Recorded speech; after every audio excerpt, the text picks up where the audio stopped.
Hey guys, I hope you are doing well. Happy Tuesday to you. And I know this is kind of weird because we are in the final stretch, last couple weeks, and the seniors are done. So yes, it's literally, and you don't know this because you don't know probably who's in my other classes, but I think it's literally 5 or 6 of you, maybe 7 that are left. I have to count how many juniors I have. Regardless, as I said in the Loom presentation yesterday, we still are going to keep on going with a few more topics. I will kind of tell you right now that today and tomorrow will be Fundamental Theorem Part 1. Thursday's a quiz on the entire Fundamental Theorem. And then Friday, we begin indefinite integrals for several days, and then you'll take one more quiz on those. And that'll be your last quiz of the year. So that's kind of the layout ahead. I'm going to go ahead with part 1 of the fundamental theorem. Remember, part 2, you just took a quiz on. Part 2 said that if you take the antiderivative of the top minus antiderivative of the bottom bound, you get the area under the curve. You actually solve the definite integral, okay? So what's part 1 about? Again, in class, if we were in class, I would probably go into the long proof for this and kind of give you more of the why and some of those details. But we're going to cut right to it, considering our circumstances. Here it is, part 1 of the fundamental theorem, as you probably see boxed in on your paper, says that the derivative of a definite integral simply gives you the original function. They cancel each other out, just like adding and subtracting cancel each other out, multiplying and dividing, squaring and square rooting. They're inverse operations also. It's the same idea. Derivatives and integrals cancel each other out and leave you simply with the original function, okay? So we're gonna come back to that very shortly, but let me show you one thing here. Notation. For the first time, I'm going to start referring to definite integrals actually as functions with inputs and outputs. You plug this thing in, a process occurs, what do you get back out? So here's the proper notation. First of all, because it's an antiderivative, I'm going to start using capital F. Second of all, and this is really important for today, so that's why I want to kind of talk about this before we do some examples. That's the notation for a definite integral, especially if I write it as a function. But here's what I want to point out. When we evaluate these problems with the fundamental theorem coming up, here's what's important, okay? This bottom bound, this bottom number is a real number, okay? So one more time, when I use function notation, this bottom bound has to be a real number. Often throughout the year, we've used the letter A to represent a real value, okay? Now, I think the most popular choice that I'm gonna roll with is probably just to put a 0 right here, but a 1 there would work, a pi there would work. As long as this is a real number, the properties I'm about to show you apply, okay?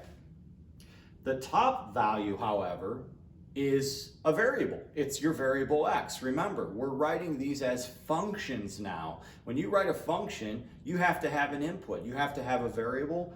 That's where that's going to go, okay? All right, so this is your input. Let me write that up top if you could see it there, okay? And here is what we're doing with that. Here's what we're doing with that. In this picture right here, what is the thing that if its value changes, it actually changes the area under the curve? X. If X is bigger, then this whole thing would slide to the right and you'd have more area. Or if X were smaller, meaning it was more to the left, you'd have less area. So the size of X itself moving side to side, whatever X is, that's what dictates your output, all right? So the next popular question is, why is this a different letter? Why didn't you just write f of x dx right there? And here's why. That input is completely different than this input. This simply tells you what the shape of the curve looks like. That has to do with the algebra of the function. This has to do with where are we finding that area up to. They are actually separate things. And if you were to name this x along with that, it would actually be confusing because they mean two different things. You have to use a separate letter. It's almost like the f of t dt is just kind of there as a side tool because you have to have a function in order to find area, but it's not the key core part of this. The key input is this value here because if x changes, that changes the area, all right? So I hope that made sense. That's why these are different letters, okay? Remember, this is an antiderivative, this is an antiderivative.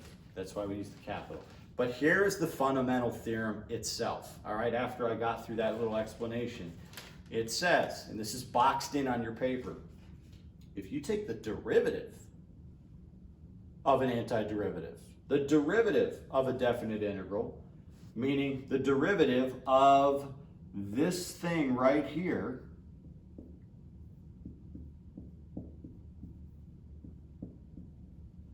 everything cancels out and you are simply left with the original f of x.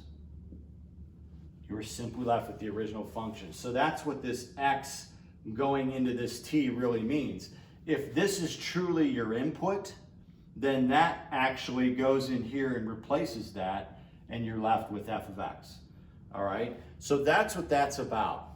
If I said to you, I know we've done this kind of thing before, but hey guys, if I were to take 3x and square root it and then square it, what would you be left with? I think you all know the answer is just 3x. You're left with the original function inside.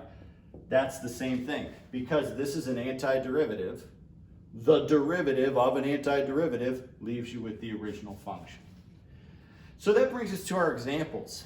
And these range from super, super easy to actually a little bit tedious. All right, so let's try one. Examples down below here. Number one says find the derivative in terms of x. Okay, so we're doing this. And we start with the integral negative pi to x. So here's the first thing I want you to do. Make sure it's set up in the correct form. Do you have an actual starting value at the bottom? Again, it can be 0, it can be negative pi, it can be 1, but it has to be a real value. You've got to start with something concrete in order to find area. That's why that has to be true. But then your top value is your variable itself. That's where the input goes when you write a definite integral, okay? So now that that's all checked off, we're good there. Find the derivative of this. Well, the answer is it's just the inside function itself, but of course written in terms of x. That's how easy it is. The derivative of the integral, those cancel out and you are simply left with the original function with this input inside. That's it. They cancel out. It's that easy. Let's do one more over here and then we'll step it up.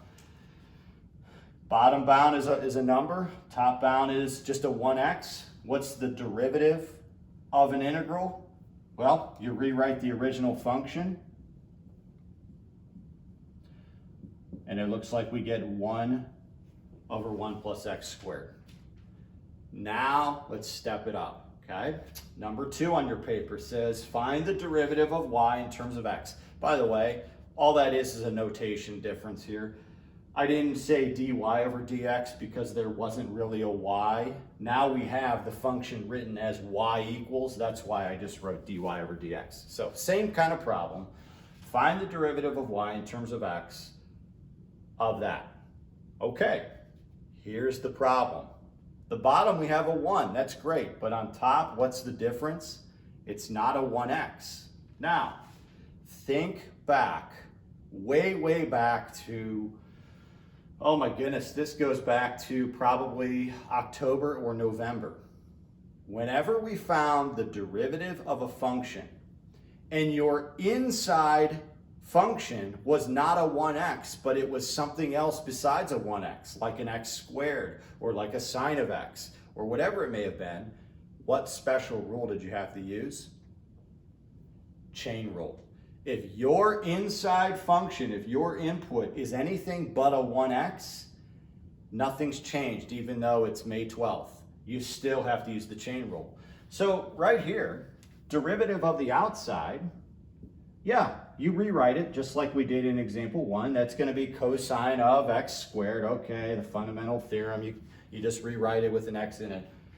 But this time you have an extra step because you got to multiply by the derivative of the inside as well.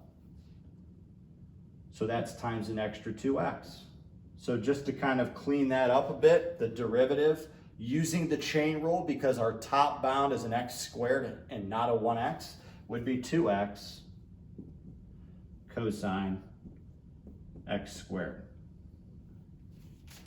I hope that made sense. Now, I'm not done, but rather than waste all your time of me erasing and rewriting some new problems, I'm going to pause the video for a second and probably give you part 2 of this video here as a separate link, but hopefully that first part made sense.